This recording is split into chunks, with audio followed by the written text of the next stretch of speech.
Because Peter was shown love by Jesus, and that love cascaded.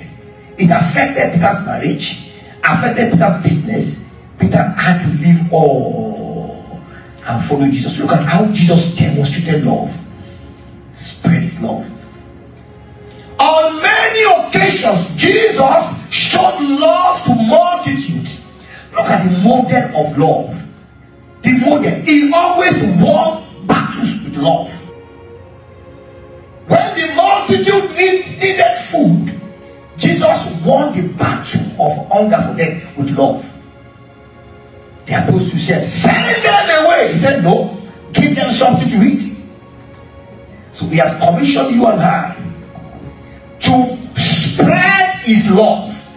Everywhere you go, anyone who meets you, the first thing they must know about you is love.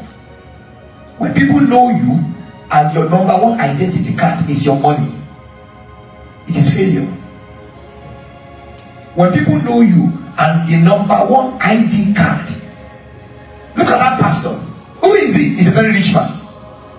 That is the only thing we know about you. Why are you going to that church? Our pastor is rich. Not our pastor loves God. Not our pastor preaches the truth. Why are you going to that church? Our pastor wears nice jackets. Designer suit, is a powerful dresser.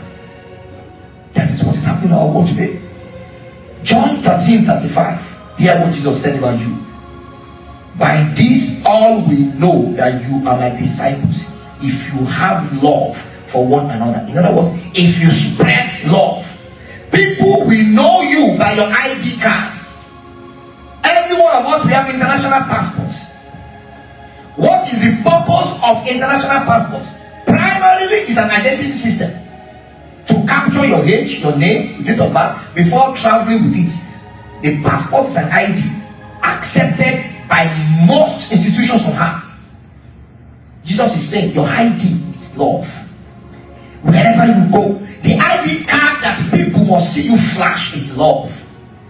Your ID card is more money. You don't need to love people before you give to them. There are many people who are giving to people, but they don't love the people they are giving to. Your ID system, the identity system of heaven, is love. Love. Love is our core identity.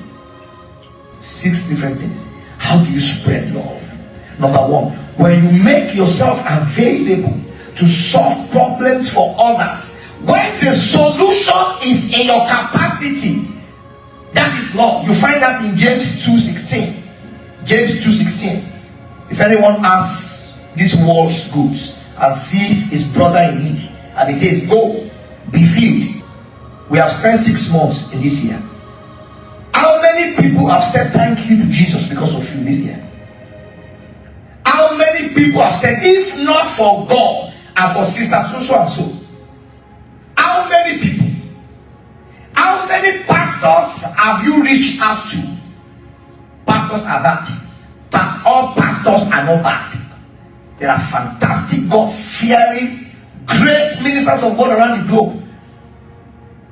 Don't allow a particular client to give you wrong judgment about the church of God. There are churches in Japan. There are churches in South Korea pastored by very seasoned, God-fearing men of dignity who are laboring day and night. There are churches in Afghanistan, underground churches, in Syria, in Saudi Arabia. People are laboring and sweating.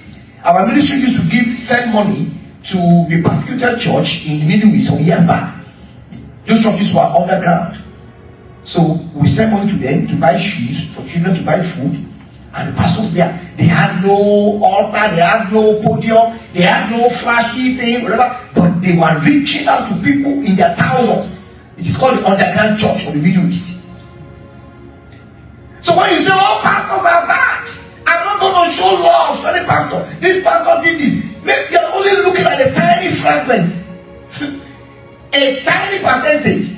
There are people who are helped. There are pastors who are laboring on the field. Evangelists, missionaries who are laboring on the field. Many of them abandon their children in the city and they are in different parts of the world. laboring for the gospel.